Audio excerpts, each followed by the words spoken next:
Olá, internautas! Iniciamos mais um quadro Você é Top. E hoje nós convidamos aí uma pessoa muito top, né?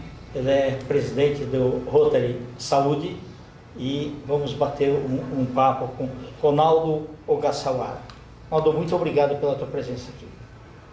Boa tarde a todos, Kendi. É um prazer imenso estar com vocês, compartilhar os nossos projetos, que nós queremos uma sociedade melhor.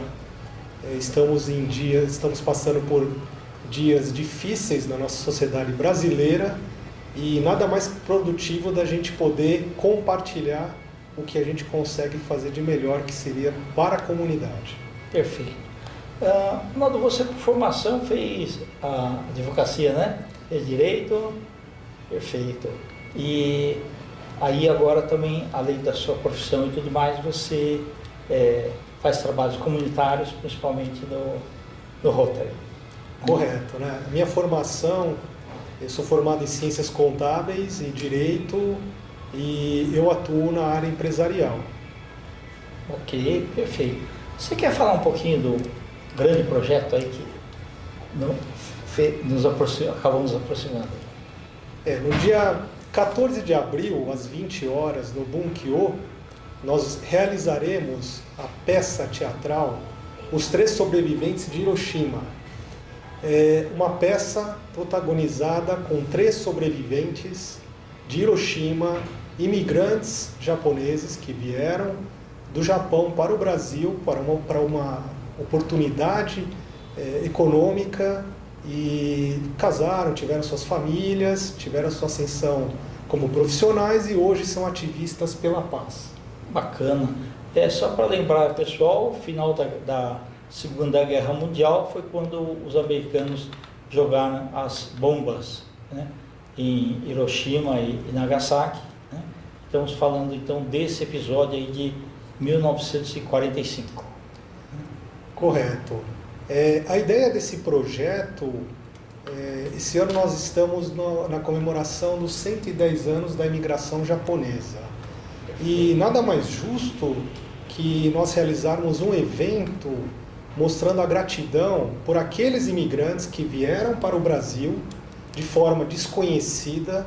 Eles tinham um objetivo, um propósito bem específico que, na verdade, não foram realizados, mas eles conseguiram conquistar os seus espaços aqui no nosso país de forma digna, honesta e com muito comprometimento. Estendo isso não só aos imigrantes japoneses, aos imigrantes de outras nacionalidades, como alemã, italiana, por exemplo. Perfeito. Muito bom, bacana. Quem que idealizou esse projeto? O projeto ele é realizado através da Nagai Produtora. A Nagai Produtora ela realiza peças teatrais sobre a paz. O diretor é o Rogério Nagai, ele compôs agora o nosso clube rotariano e ele cedeu a peça pela causa. Mais uma informação importante, Kendi. Essa peça ela tem como também a parte de ajuda, né, na comunidade. Todo o lucro angariado nós vamos destinar à Fundação Rotária para os projetos do Rotary. Que bacana, sem dúvida. É um trabalho social mesmo. Correto. Muito interessante. Que mais que você pode contar um pouquinho sobre a peça em si? A peça, então, o intuito da peça em comemoração aos 110 anos, nós queremos realçar o sentimento de gratidão pelos imigrantes, né? Então, por isso que ele entrou como projeto em relação à comemoração dos 110 anos da imigração japonesa. E também levar também os projetos da paz do Rotary, que também não podemos deixar de falar que são muito importantes. Perfeito. Nesse tempo aí que você ficou no Rotary, quais trabalhos que vocês desenvolveram aí nos últimos anos? Então, nós temos vários projetos em nossa circunscrição, que é no bairro da Saúde, né? Quando eu digo bairro da Saúde, o sentido é até mais amplo, porque não envolve só o bairro da Saúde, envolve os bairros que são anexos, né? Eu vou dar exemplo: Jardim da Saúde, Vila Clementino, Vila Gumersindo, Mirandópolis. Nós trabalhamos em duas frentes principais, que é a parte da educação e a parte da segurança pública. Na parte da educação, nós temos trabalhos voluntários de ir em colégios estaduais, nós levamos profissionais para que aqueles adolescentes, alunos que estão na iminência de prestar um vestibular, eles possam receber as informações sobre as profissões. Né? Nós temos hoje também um projeto de redação, estimulando a redação, e com isso há uma premiação também para as melhores redações. Nós temos um projeto de reforma de uma biblioteca de um colégio estadual, no bairro do Jardim da Saúde, para estimular a leitura. Essa biblioteca ela está sendo construída, reformada de forma que haja aula de empreendedorismo, que eu acho fundamental para que as crianças possam desenvolver as suas atividades cotidianas. Na parte de segurança pública, eu também faço parte do Conselho de Segurança, eu sou presidente, então por isso que nós unimos forças entre as instituições. Então existe um projeto que aproxima a comunidade junto com as polícias. Temos um projeto chamado programa chamado Vizinhança Solidária. Como que constitui esse programa? Nós criamos grupos de WhatsApp entre as pessoas moradoras em determinadas ruas, há uma interação de informações e há uma comunicação direta com a Polícia Militar. Ou seja, a Polícia Militar ela acaba conhecendo os moradores, que entra o policiamento japonês chamado Koban, né, na mesma linha, e ainda por cima ele tem as informações privilegiadas do que está acontecendo no seu bairro. Então nós temos esse projeto com casas, com condomínios, com comércios, e a ideia é estender para abranger toda a nossa área. É um projeto, um trabalho de formiguinha, porque você precisa criar toda uma estrutura de pessoas voluntárias, nós somos todos voluntários, ninguém é remunerado, para que nós conseguimos chegar no objetivo. Então existem coordenadores, diretores, existem tutores, né, que fazem parte desse organograma. Né? O mais importante de tudo isso que eu vejo são os tutores, porque cada rua existe um tutor. Cada bolsão de rua, um tutor, cada bolsão de condomínio, um tutor. O condomínio, nós juntamos, por exemplo, 8 condomínios. Existe uma metodologia de comunicação que pode ser utilizada ou rádio ou WhatsApp.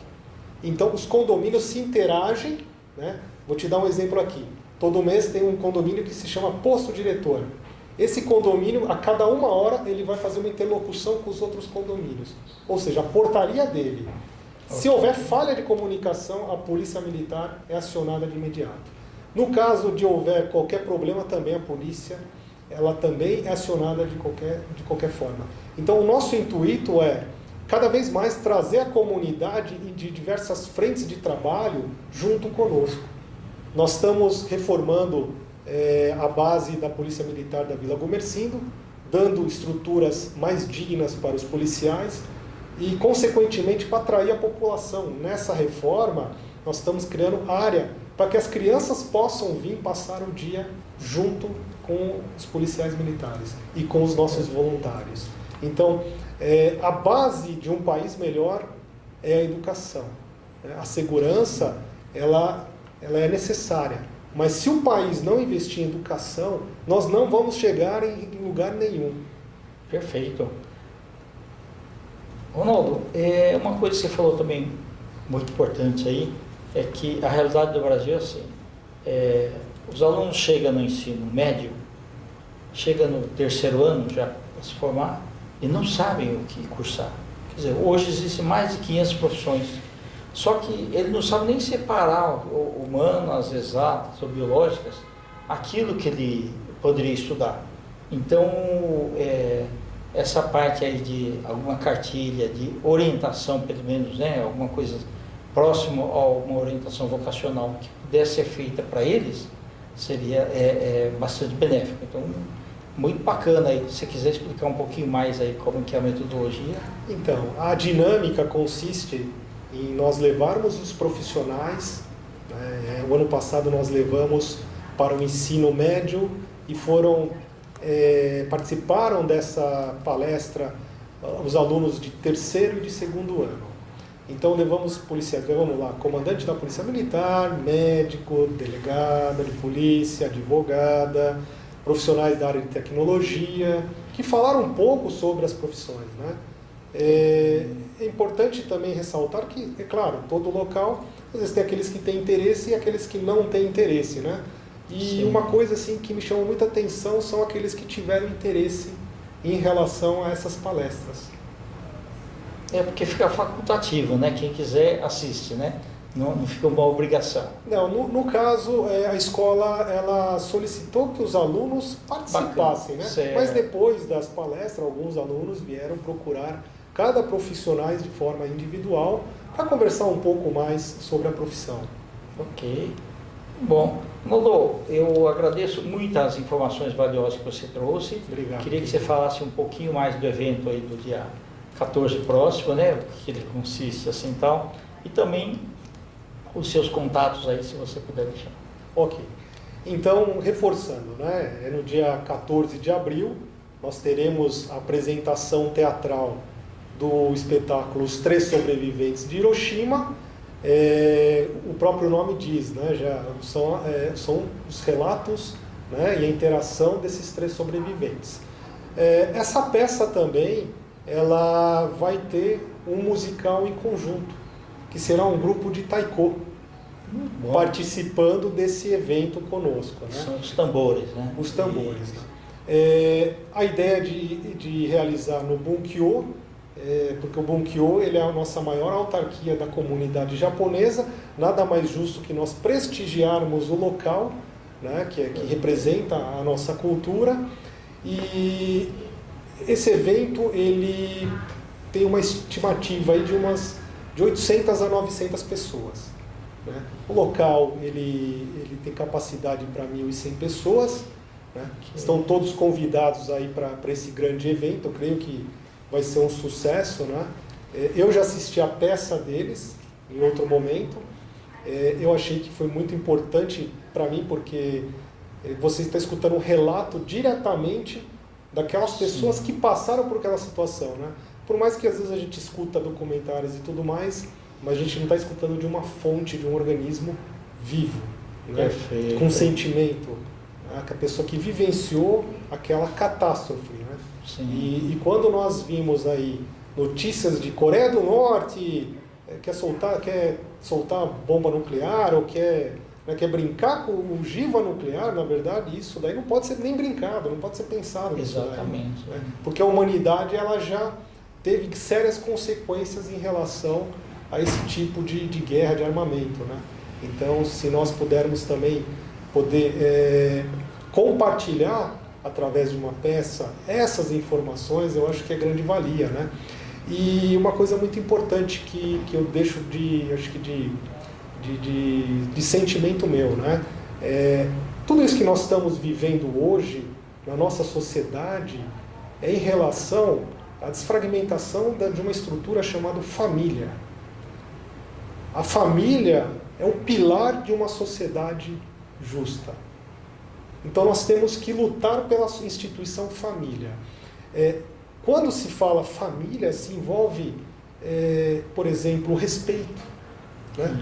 Nós vivemos num país que você precisa pedir para aquela pessoa se levantar do assento que é pro idoso.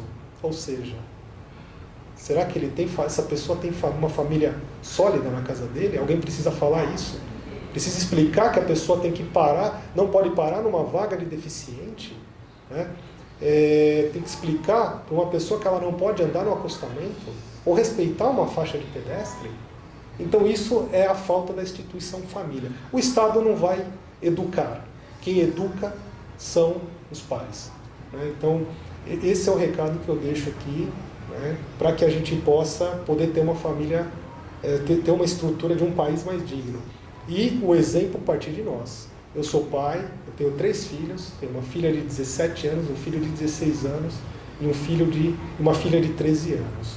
A minha luta constante é para mim ser uma pessoa melhor, porque os meus filhos estão baseando nas minhas atitudes. Se eu falhar nas minhas atitudes, eles vão pegar isso como exemplo. Então, isso vamos dizer, é a parte da minha emoção que eu deixo aqui para a nossa entrevista. Do evento? O horário do evento vão ser às 20 horas. Na Rua São Joaquim. Rua São Joaquim, agora o número de cabeça esquina com a Rua da Glória, né? Não, o Galvão Bueno. O Galvão Bueno, isso. O Galvão Bueno, tá certo. Tá bom? Beleza.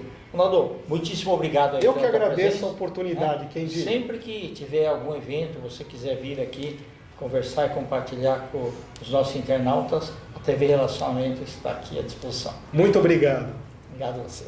Internautas, então, com os agradecimentos a esse grande profissional, né, o Ronaldo Ogasawara, nós finalizamos mais um Você é Top. Um grande abraço e até a próxima.